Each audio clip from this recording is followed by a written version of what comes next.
나눠보겠습니다.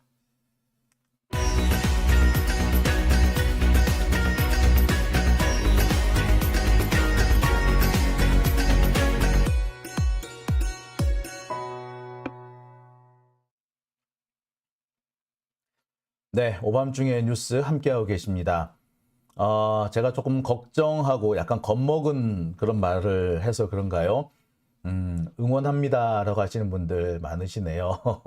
후원도 많이 해드려요 라고 해주셨습니다. 마커롱님 감사합니다. 오내사랑님 검찰 진짜로 짜증나네 라고 하셨고요. 란님께서는 이경 부대변인 응원합니다 라고 해주셨습니다. 자, 제가 여러분들한테 부탁드리고 싶은 말씀도 그겁니다. 제가 겪어보니까요. 억울하고 답답한데 어디 가서 하소연할 데도 없고 내가 아무리 아니라고 설명을 해도 말꼬리를 잡고 물고 늘어지는데 딱 미쳐버리겠더라고요. 사람이 이래서 세상을 버리는구나, 극단적인 선택을 하는구나 라는 생각도 많이 했습니다. 그래서 이경 부대변인이 지금 겪고 있는 이 일들을 보면서 제가 남의 일 같지가 않습니다. 그래서 제가 여러분들한테 다시 한번 당부드리고 또 부탁드립니다. 이경 부대변인에게 힘을 좀 몰아주시고요. 제가 보증합니다. 이경요 그렇게 모진 사람 못 돼요. 제가 이경 부대변인 운전하는 것도 옆에서 많이 봤는데 솔직히 운전 잘 못해요. 본인은 여자들은 보통 이 정도 운전하지 않느냐, 보통 여자들이 운전하는 정도인데 뭘 그러느냐 그러는데 딱 거기서 느껴지시죠? 되게 소심하게 운전해요. 겉으로 보기에는 되게 대범한 것 같기도 하고 당찬 것 같지만 그렇게 당찬 사람 아닙니다. 적어도 운전 부분에 있어서는. 그리고요, 제가 앞서서도 말씀드렸듯이 어떤 일들을 겪어왔고 그 고비고비에 무슨 일이 있었다라는 걸 제가 다 옆에서 봐왔다라고 말씀드렸잖아요. 제가 오늘 그 얘기를 자세히 해드리겠습니다. 김나연님, 하소연 해도 안 믿고 억울하죠. 네, 억울하죠. 오늘 같은 경우 소위 우리 민주진보 진영에 있는 사람들도 이경은 또 왜 또 보복운전을 해가지고 그렇게 얘기를 하시더라고요. 보복운전 아니야.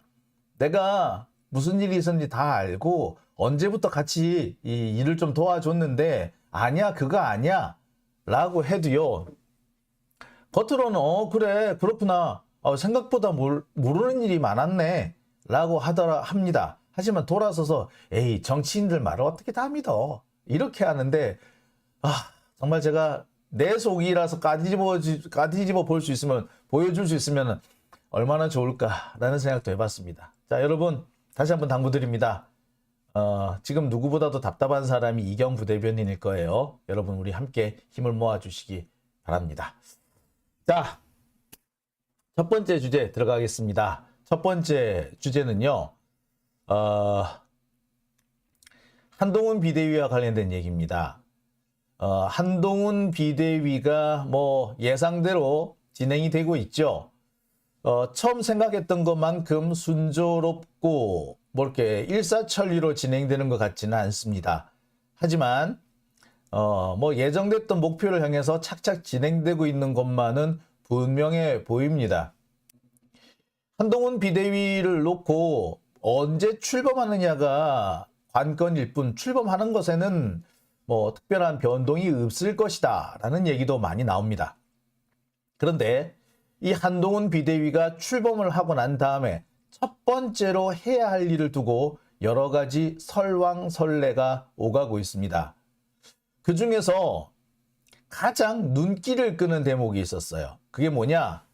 한동훈 비대위가 출발했을 때 제일 첫 번째로 해야 될 임무는 윤석열에 대한 출당 요구다 라는 그런 기사가 오늘 나왔습니다. 이게 제 얘기도 아니고요, 어떤 특정한 언론사의 사설도 아닙니다. 국힘당의 당직자 입에서 나온 겁니다. 한동훈 비대위가 성공하기 위해서는, 국민들한테 어필하기 위해서는 윤석열에 대한 출당 요구를 해야 한다 라는 얘기가 나왔다는 거죠. 자, 여러분 어떻게 생각하십니까? 일단 한동훈이 이럴 수가 있을까요? 출당 요구 윤석열한테 가능할 것 같아요? 네, 불가능해 보이죠. 누가 봐도 불가능할 겁니다. 그런데 이것을 첫 번째 임무로 내세웠다는 것은 뭘 말하는 걸까요? 자, 제가 오늘 여러분들하고 이야기해 보려고 하는 주제는 바로 요겁니다. 한동훈에 대한 비대위 추대 좀 착착 예정된 수순을 밟고 있습니다.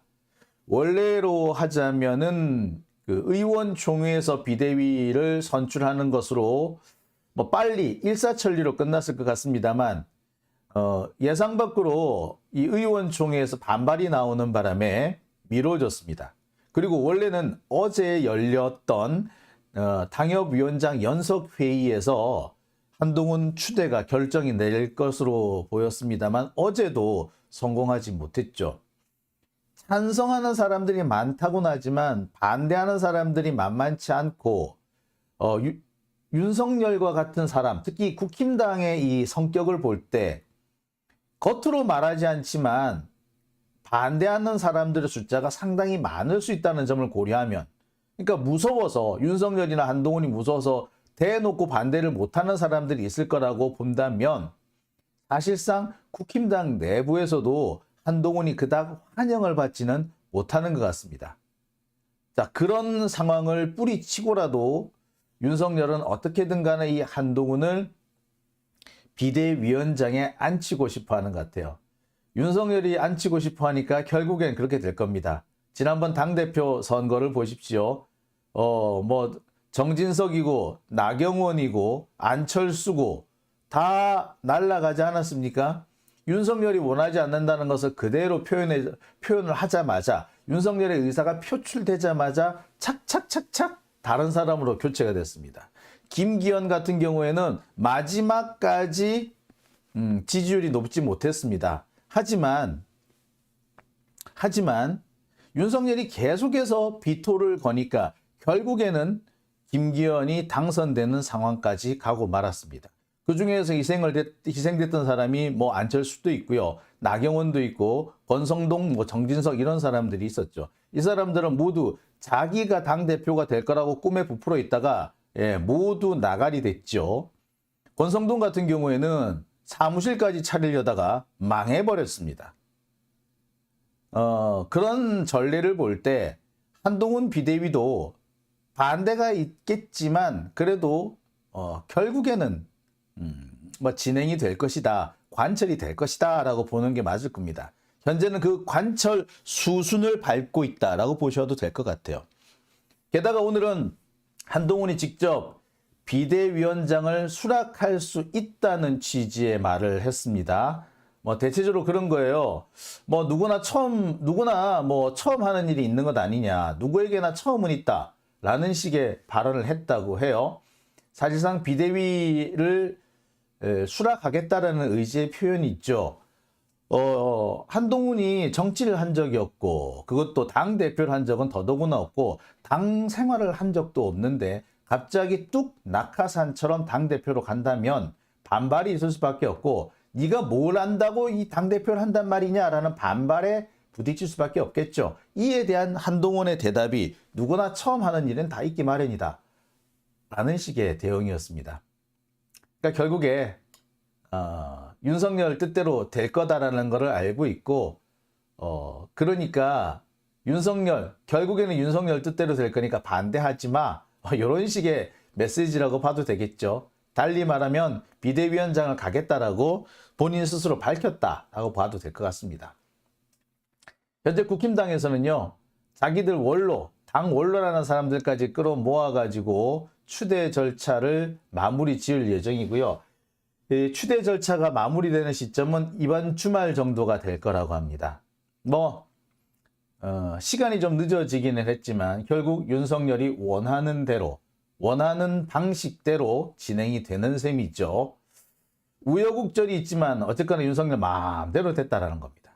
자, 일이 이쯤 되니까 여기저기에서 한동훈 비대위를 기정사실로 두고 향후 한동훈이 어떻게 해야 한다, 이런 얘기를 갑론을박하는 경향이 생기기 시작합니다. 지금 한동훈이 처해 있는 가장 큰 비판은 네가 뭘 할 줄 아느냐라는 거 하고 너 사실상 윤석열의 아바타잖아 라는 겁니다. 그래서 나오는 얘기가 이것도 뭐 용산의 힘이냐, 북한에서 김주의 추에 추대하듯 한동훈 추대하느냐 라는 식의 비판인 거죠. 윤석열 정권과 북한 김정은 정권을 동급에 놓고 하는 얘기인 겁니다. 자, 이런 상황에서 한동훈이 해야 할 과제, 사실 어떻게 보면 제일 정해져 있죠. 첫 번째, 내가 처음이지만 일 잘한다. 요런 거일 거고, 또 한 가지는 뭐, 나 윤석열의 아바타가 아니야. 라는 내용일 겁니다. 나 일 잘해. 이거는 결국에는 하나씩 보여줄 수밖에 없고요. 내가 윤석열의 아바타는 아니야. 한동훈은 윤석열의 아바타가 아니야. 요걸 보여주려면 뭔가 가시적인 조치를 들어가자마자 해야 되는 겁니다. 들어가자마자 해야 된다. 즉 첫 번째 1번 과제로 윤석열과의 분리, 홀로서기, 선긋기다 라고 주장하는 사람들이 나오기 시작해요. 용산과의 관계 정립이 가장 첫 번째 과제가 될 것이다 라고 주장하는 사람들이 하는 얘기가 뭐냐, 김건희 특검에 대해서 어떻게 대처할 것이냐, 뭐 이런 얘기들을 막 합니다. 그래서 신지호 전 의원 뭐 이 사람 같은 경우에는 김건희 특검 뭐 선거 이후로 미루자 이런 식으로 얘기할 거라는 거죠. 근데 선거 이후로 미룬다는 건 뭘 말해요? 다음 국회에 과제를 떠넘긴다는 거죠.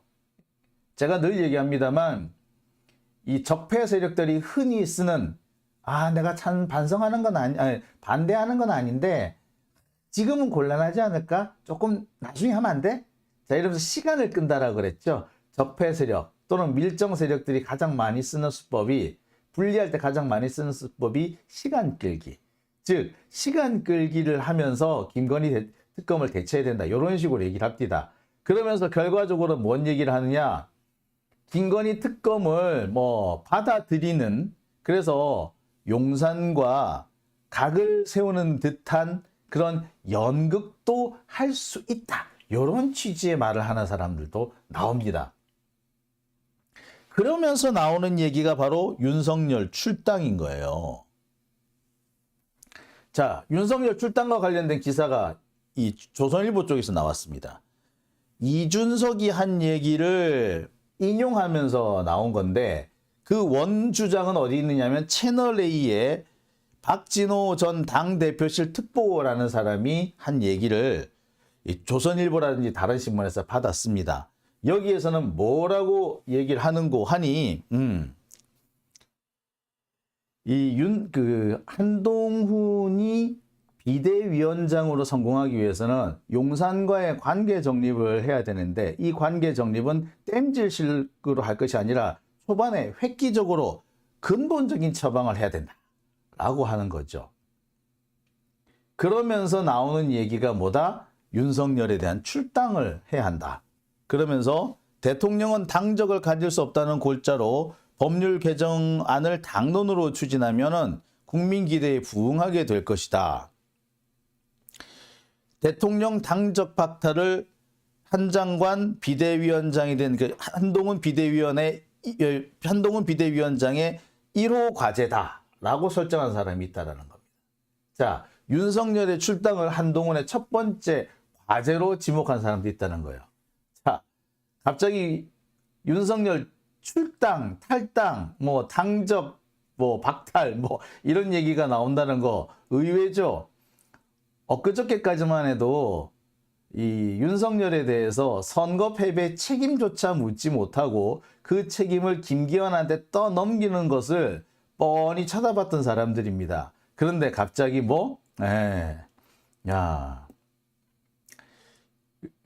출당을 시킨다고? 자, 이와 관련해서 이준석은 그랬대죠. 야, 비겁한 놈들이라고. 근데 주간조선에서 보도하기로는 이준석이 당적 박탈론을 비판한 것으로 이렇게 비판한 것처럼 했습니다만 제가 원문을 읽어보니까 약간 돌력 같다라는 느낌마저 들었습니다. 자, 그 얘기는 제가 좀 이따 하겠습니다. 자, 자세히 볼게요. 자, 자세 관련된 언론 보도를 보겠습니다.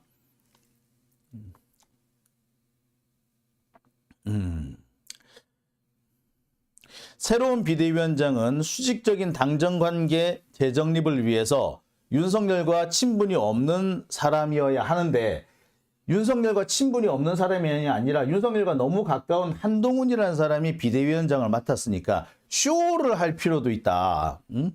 국회의장처럼 당적을 이탈하라고 할 수 있다 하는 겁니다. 자, 윤석열을 국힘당에서 내쫓겠다라는 식의 얘기인 거죠. 예, 정말 생각지도 못한 주장이 나왔습니다.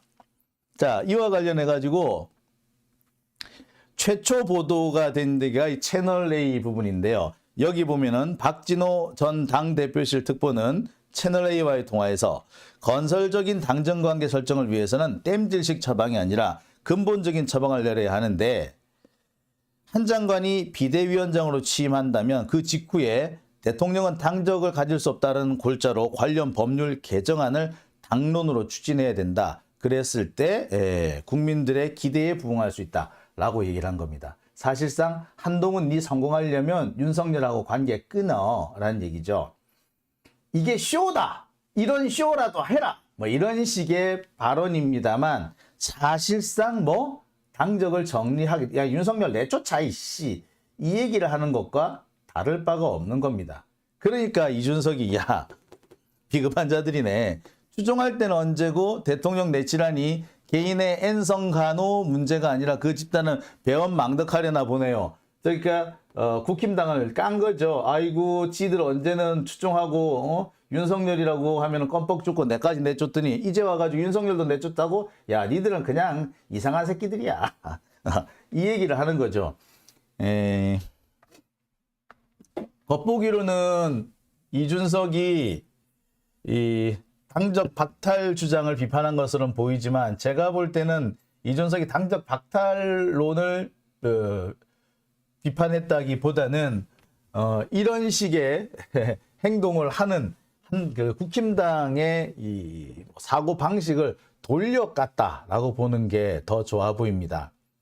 하지만 저는 이게 쇼일 가능성이 상당히 높다고 봐요. 이 앞서서 이 보도한 내용을 자세히 살펴봐도 그렇습니다. 이게 다 뭔 내용들입니까?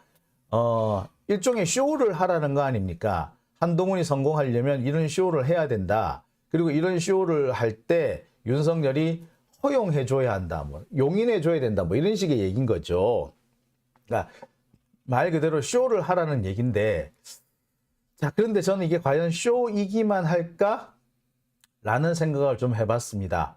물론 시작은 쇼로 시작할지 모르겠으나 끝이 그대로 쇼로 끝날 거라고 보기에는 좀 어렵죠. 정치라는 것은 생물입니다. 일정한 관계 하에서 그 관계를 확실히 보장하는 상태에서 정치를 하더라도 배신과 음모가 나오기 마련인데, 그 보장 장치를 없애버린다면은 어떤 일이 벌어질지 몰라요. 그건 당사자들의 의사와는 상관없이 객관적인 정치 흐름이 그렇게 흘러가 버릴 수도 있다는 겁니다.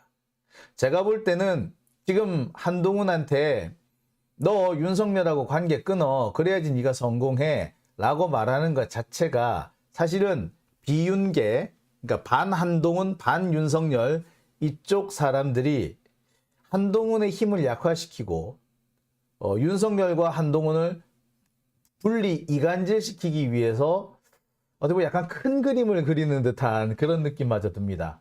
이건 달리 말하자면은 한동훈이 비대위원장으로 오는 것에 대해서는 이제 더 뭐 어떻게 할 수 있는 그런 상황은 아니니까 그거는 기정사실로 놓고 얘들을 어떻게 요리할 것인가, 요 작전을 짜기 시작했다라고 보는 게 맞을 것 같아요.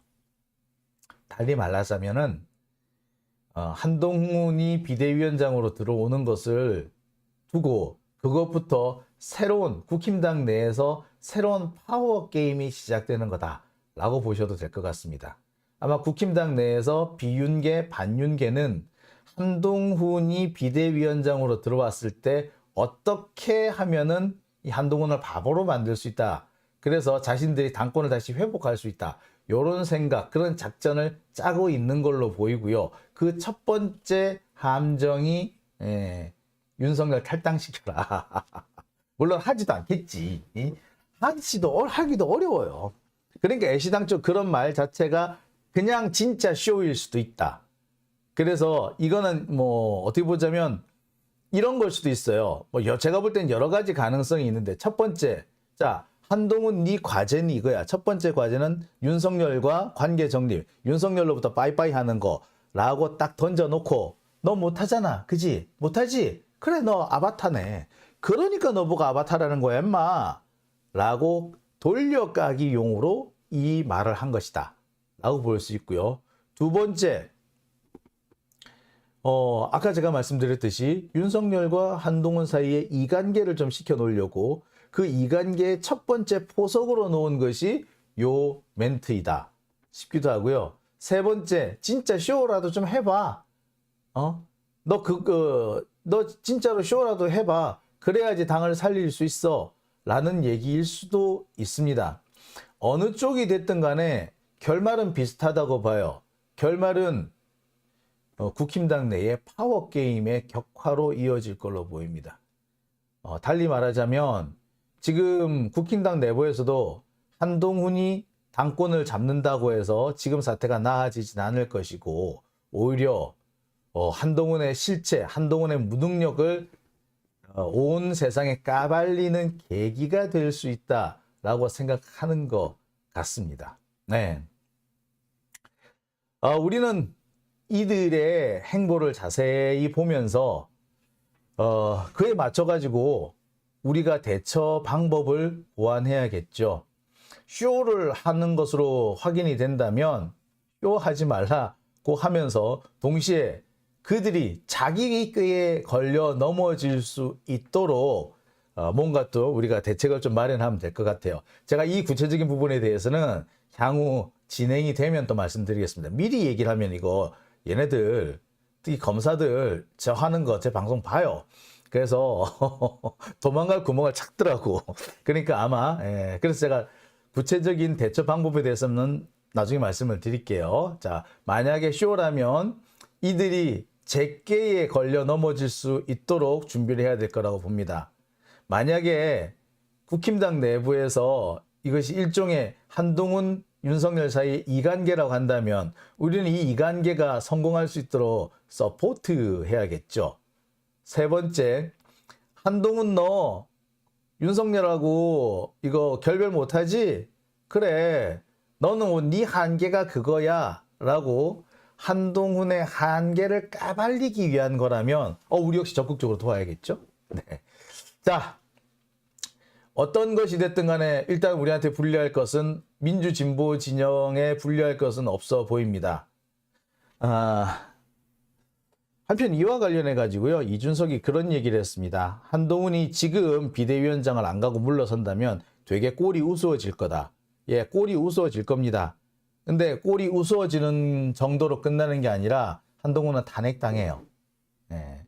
오늘 윤석열 징계 취소 소송에서 결국에 대한민국이 과거의 윤석열, 검찰총장이던 윤석열한테 패한 그런 재판 결과가 나왔죠. 그 재판은 결국 현재 그 재판을 수행해야 될 한동훈 법무부가 제 일을 하지 않았고 패소할 결심처럼 마치 재판에 개판으로 대응했기 때문에, 심지어 잘하고 있던 변호인단을 바꾸는 그런 이상한 짓을 하는 바람에 생긴 일이었습니다. 달리 말하자면 한동훈이 일부러 재판에서 져준 거예요. 이거는 명백한 탄핵 사유입니다. 제가 뒤에서 설명을 드리겠습니다만, 윤석열이 지난 2021년에 징계를 받을 때는요, 그 이유 중에 하나가 감찰 대상이 된 한동훈에 대해서 감찰 부장, 대검 감찰부장의 이 감찰 활동을 윤석열이 방해했었다라는 것도 포함되어 있습니다. 즉 한동훈의 비리를 파헤치라는 그런 감찰 지시를 윤석열이 거부했고 사실상 방해를 했는데 이것 때문에 윤석열이 징계를 당했어요. 그런데 지금 한동훈이 지가 법무부 장관이 됐다고 해가지고 당시 자기를 수렁에서 건져준 윤석열, 이 윤석열이 승소하게끔 만들어줬다는 것은 말 그대로 이해충돌 방지법 위반인 겁니다. 탄핵 사유죠. 그러니까 지금 이 상황에서 한동훈이 비대위원장 안 가잖아? 그러면 얘는 탄핵이야. 자, 이와 관련해서 저는 민주당에서 좀 더 적극적으로 좀 움직여 주시기를 바랍니다. 이런 상황까지 그대로 보고 넘어간다면 앞으로 정말 이 국힘당 쪽의 장관들, 국무위원들 무슨 짓을 할지 몰라요. 지금 한동훈 이미 국무위원으로서 정치적 중립 의무는 완전히 작살낸 상태입니다. 예, 탄핵을 당해야 되는 겁니다. 그죠? 자, 오밤중의 뉴스. 제가 준비한 첫 번째 주제 여기까지고요. 이어서 두 번째 주제로 넘어가 보겠습니다.